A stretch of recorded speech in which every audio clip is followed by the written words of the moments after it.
ဟုတ်ကဲ့အားလုံးပဲမင်္ဂလာပါကျွန်တော် YouTube channel ကကြိုဆိုလိုက်ပါတယ်ခင်ဗျကျွန်တော်ဒီနေ့ညှောက်ပေးမယ့်အကြောင်းအရာကတော့လူငယ်တွေဘာလို့အောင်မြင်မှုနဲ့ဝေးကွာရတဲ့ဆိုတဲ့အကြောင်းကိုကျွန်တော်ပြောပြသွားမှာဖြစ်ပါတယ်လူငယ်ဆိုလို့ကျွန်တော်ရဲ့လူငယ်တွေကလူငယ်တွေညအိတ်ခန့်ဒီအဲ့ရဝင်ချိန်မှာမအိတ်ခင်မှာကျွန်တော်တို့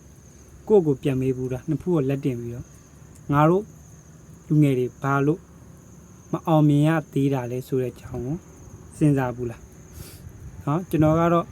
အဲ့လိုစမ်းစစ်တဲ့အချိန်မှာကျွန်တော်တီးခဲ့တဲ့အချက်တွေကိုကျွန်တော်ပြန်လည်ပြောပြသွားမှာဖြစ်ပါတယ်အဲ့လိုတီးခဲ့တဲ့အချက်တွေမှာပထမဆုံးတစ်ချက်ကတော့ကျွန်တော်လူငယ်တွေက social media နဲ့ဖုန်းကိုအရန်ကိုဆွဲလန်းနေကြတာဖြစ်ပါတယ်ကျွန်တော်တို့ကတနေ့ဖုန်းတုံးလိုက် social media ဟိုကြည့်လိုက်ဒီကြည့်လိုက်နဲ့အချိန်ကိုကုန်မှန်းမသိကုန်နေတာဖြစ်ပါတယ်ကိုယ့်ရဲ့အောင်မြင်မှုကိုယ့်ရဲ့တိုးတက်မှုအတွက်ဘာမှမလုပ်ဖြစ်ဘာမှဟိုမကြိုးစားဖြစ်ပဲနဲ့ကျွန်တော်တို့တနေ့ဖုန်းထဲမှာပဲချိန်ကုန်စေကြတာဖြစ်ပါတယ်လို့ပထမဆုံးချက်နေတဲ့ကျွန်တော်ပြောချင်ပါတယ်ဟုတ်ကဲ့ပါဒုတိယတစ်ချက်ကတော့เนาะကျွန်တော်တို့လူငယ်တွေက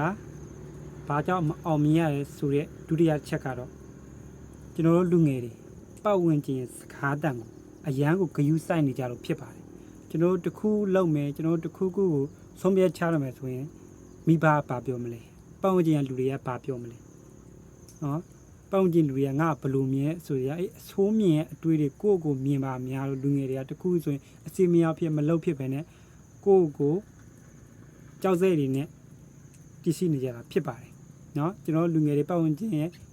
ယူဆိုင်မှုတွေပတ်ဝန်းကျင်ရဲ့စကားတိုင်းနားထောင်မယ်နဲ့ကိုယ့်ရဲ့အောင်မြင်မှုကိုယ့်ရဲ့တိုးတက်မှုအတွက်ပြတ်တသားလုပ်ပါလို့ကျွန်တော်ပြောချင်ပါတယ်ဟုတ်ကဲ့ပါကျွန်တော်ပြောချင်တဲ့နောက်တစ်ချက်ကတော့ကျွန်တော်လူငယ်တွေကအကြောင်းပြချက်အရန်ပေးတယ်တခုဆိုရင်နောက်မှလုပ်မယ်ငါမှချိန်စီသေးတယ်ငါငယ်သေးတယ်နော်ငါမှဟိုတာမရှိဘူးဒါမရှိဘူးမျိုးအကြောင်းပြကြတယ်နော်ကျွန်တော်လူငယ်တွေအရန်အကြောင်းပြကြတယ်ဒီအကြောင်းပြချက်ပေးနေရိုးရိုးကကျွန်တော်တို့ကတခုဆိုရင်တင်းနဲ့ရှင်းပြောရင်တင်းနဲ့တက်မဲ့ချိန်ကိုယ့်ကိုတင်းနဲ့တက်မဲ့ချိန်တော့မှ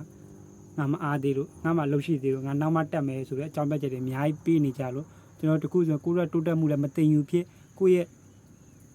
အောင်မြင်မှုတွေလည်းမသိရင်ဖြစ်ပါနဲ့ကျွန်တော်တို့ကအောင်မြင်မှုနဲ့အလန်းဝေးကွာနေကြတာဖြစ်ပါတယ်ဒါကြောင့်ကျွန်တော်တို့လူငယ်တွေရဲ့အကြောင်းပြချက်မပေးဘဲနဲ့ကျွန်တော်တို့တခုဆိုရင်အခုလုပ်မယ်အခုချက်ချင်းလုပ်မယ်ဆိုတဲ့ဥစ္စာကိုပြောကြရင်းနဲ့ကျွန်တော်ဗီဒီယိုဒီမှာအဆုံးသတ်လိုက်ပါတယ်ဟုတ်ကဲ့ပါကျွန်တော်တို့နောက်ဗီဒီယိုမှာပြန်လည်တွေ့ဆုံပါမယ်အားလုံးပဲအောင်မြင်မှုရဲ့ဘဝကိုပိုင်ဆိုင်နိုင်ပါစေပိုင်ဆိုင်နိုင်ကြပါစေလို့ပြောကြရင်းနဲ့နောက်ဗီဒီယိုမှာပြန်လည်တွေ့ဆုံပါမယ်အားလုံးပဲတတ်တာပါ